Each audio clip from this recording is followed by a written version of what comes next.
স্বাগত জানাচ্ছি যমুনা টেলিভিশনের নিয়মিত আয়োজন প্রবাসী বাংলাদেশে। বিশ্বের বিভিন্ন প্রান্তে থাকা প্রবাসীদের খবরাখবর নিয়ে আপনাদের সাথে আছি আমি দেবাশিস রঞ্জন সরকার।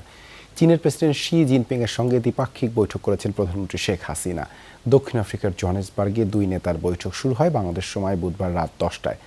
পরে চলে প্রায় 1 ঘন্টা। এ সময় প্রধানমন্ত্রীর সাথে ছিলেন তার মেয়ে ও ক্লাইমেট ফাইনারেবল ফোরামের থিওম্যাটিক অ্যাম্বাসেডর ও অটিজম বিষয়ক জাতীয় উপদেষ্টা কমিটির চেয়ারম্যান সাইমা ওয়াজেদ পুতুল।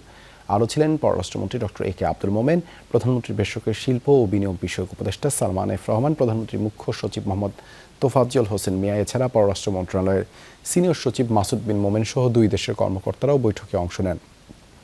এর আগে সবশেষ 2009 সালে হাসিনা জিনপিং বৈঠক হয়েছিল। করোনা মহামারী, ইউক্রেন রাশিয়া যুদ্ধ এবং ইন্দো প্যাসিফিক ইস্যু সহ বর্তমান বিশ্ব পরিস্থিতি বিবেচনায় দুই নেতার এই বৈঠককে কূটনৈতিক মহলে গুরুত্বপূর্ণ হিসেবে বিবেচনা করা হচ্ছে।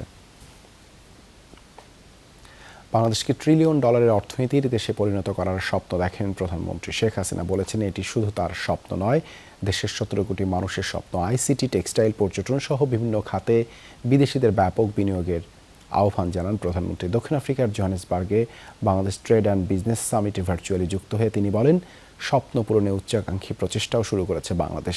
দক্ষিণ আফ্রিকা থেকে সহকর্মী নুরুল আলমের প্রতিবেদনে বিস্তারিত। The rise of Bengal tiger Bangladesh trade and business summit শীর্ষক সম্মেলন জোহানেসবার্গের রেডিসন হোটেল অ্যান্ড কনভেনশন সেন্টারে আয়োজিত সম্মেলনে ভার্চুয়ালি যুক্ত হন প্রধানমন্ত্রী শেখ হাসিনা। প্রধানমন্ত্রী বলেন, 2041 সালের মধ্যে বাংলাদেশকে $1 ট্রিলিয়ন অর্থনীতির দেশে এবং এই জাতিকে উন্নত স্মার্ট জাতিতে পরিণত করার স্বপ্ন দেখেন তিনি। 170 million people of Bangladesh have a dream. And that is to become a $1 trillion economy and a fully developed smart nation by 2041.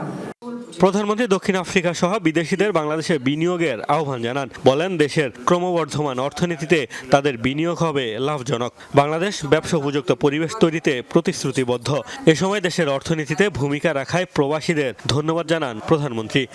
Bangladesh has been steadfastly fortifying its commercial landscape to evolve into an even more friendly destination for trade, business and investment. I believe that our endeavors will not only yield benefits for us but will also prove profitable for all those who choose to invest in our growing economy. Bangladesh securities and exchange commission ও বাংলাদেশ বিনিয়োগ উন্নয়ন কর্তৃপক্ষের উদ্যোগে হয় এই সম্মেলন। এতে অংশ নেন পররাষ্ট্রমন্ত্রী doctor A K Abdul Momen. Mostafa Mahmud, Jamuna news. জাতীয় শোক দিবস উপলক্ষে আলোচনা সভা অনুষ্ঠিত হয়েছে আরব আমিরাতে। বঙ্গবন্ধু পরিষদ শারজাহ কেন্দ্রীয় কমিটির উদ্যোগে এই আলোচনা সভার আয়োজন করা হয়। এতে সভাপতিত্ব করেন সংগঠনের সভাপতি শাহজাহান মিয়াজি, পরিচালনা করেন সংগঠনের সাধারণ সম্পাদক মোহাম্মদ ওয়াহিবুল মোস্তফা চৌধুরী। অনুষ্ঠানে প্রধান অতিথি ছিলেন অধ্যাপক ডাক্তার প্রাণগোপাল দত্ত এমপি। এ সময় দেয়া বক্তব্যে তিনি বলেন, বঙ্গবন্ধুর হত্যাকারীদের জন্য দেশের মাটিতে কবরও না দেয়া হয়। সভায় বিশেষ অতিথি ছিলেন বাংলাদেশ কনসুলেটের consul general BM Jamal Hossain.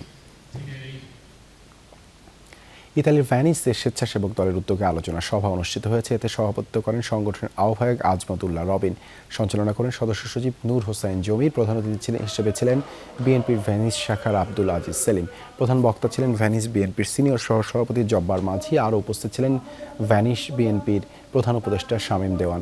বিশেষ অতিথি ছিলেন ইতালির উত্তর স্বেচ্ছাসেবক দলের যুগ্ম আহ্বায়ক জুয়েল পাশা। সভায় স্বেচ্ছাসেবক দল ভ্যানিস শাখার প্রস্তাবিত আহ্বায়ক কমিটি ঘোষণা করা হয়। মহাকাশ গবেষণায় নতুন ইতিহাস সৃষ্টি করল ভারত। চাঁদের বুকে সফলভাবে অবতরণ করেছে ভারতের নভোযান চন্দ্রযান 3। বুধবার চাঁদের দক্ষিণ মেরুতে অবতরণ করে চন্দ্রযানের ল্যান্ডার বিক্রম, যা বিশ্বের ইতিহাসে প্রথম। এর মধ্যে দিয়ে চাঁদে মহাকাশযান অবতরণকারী চতুর্থ হিসেবে স্বীকৃতি পেল ভারত। সফল সফট ল্যান্ডিংয়ের পর উল্লাস চলছে পুরো ভারত জুড়ে। 2019 সালের পুনরাবৃত্তি নাকি লেখা হবে নতুন ইতিহাস, এমন প্রশ্ন তো ছিলই। তার উপর সম্প্রতি একই স্থানে অবতরণের সময় বিধ্বস্ত হয় রুশ নভোযান। ফলে কি ঘটতে চলেছে তা নিয়ে উদ্বেগ উৎকণ্ঠায় ছিল পুরো ভারত।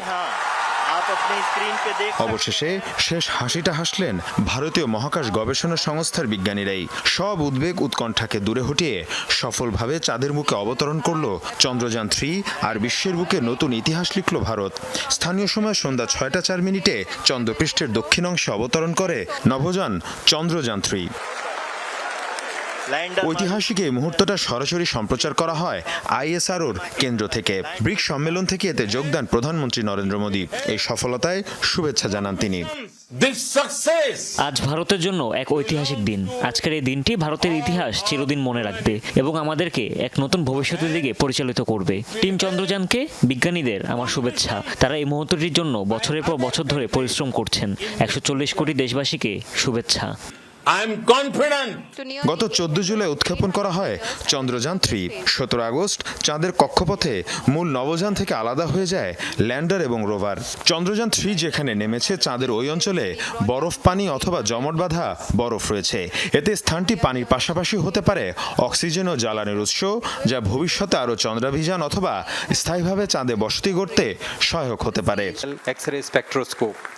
ল্যান্ডারটি উচ্চতায় 2 মিটারের মতো, ওজন প্রায় 1700 কেজি। অন্যদিকে রোভারের ওজন 26 কেজি মাত্র। এই রোভারই চাঁদের বুকে ঘুরে ঘুরে বৈজ্ঞানিক গবেষণা চালাবে।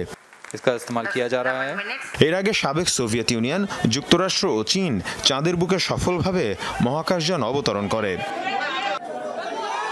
মীর মুশফিকা হাসান, যমুনা নিউজ।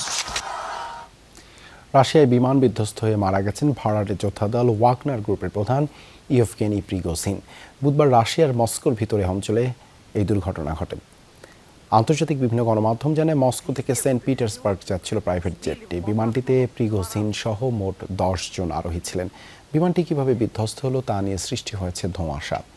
ওয়াগনার সংশ্লিষ্ট একটি টেলিগ্রাম চ্যানেলে দাবি করা হয় আকাশ প্রতিরক্ষা ব্যবস্থা হামলায় বিধ্বস্ত হয় বিমানটি, যদিও এ বিষয়ে এখনও আনুষ্ঠানিকভাবে কিছু জানানো হয়নি। গেল জুন মাসে রুশ সশস্ত্র বাহিনীর বিরুদ্ধে একটি ব্যর্থ বিদ্রোহের নেতৃত্ব দেন প্রিগোজিন। তবে বেলারুশের মধ্যস্থতায় সে সময় পরিস্থিতি নিয়ন্ত্রণে আসে। প্রিগোজিন সহ তার বাহিনীর সবাই বেলারুশে নির্বাসনে যান। শর্ত ছিল প্রিগোজিন সেখানে থাকলেই একমাত্র তার বিরুদ্ধে কোনো ব্যবস্থা নেবে না রাশিয়া।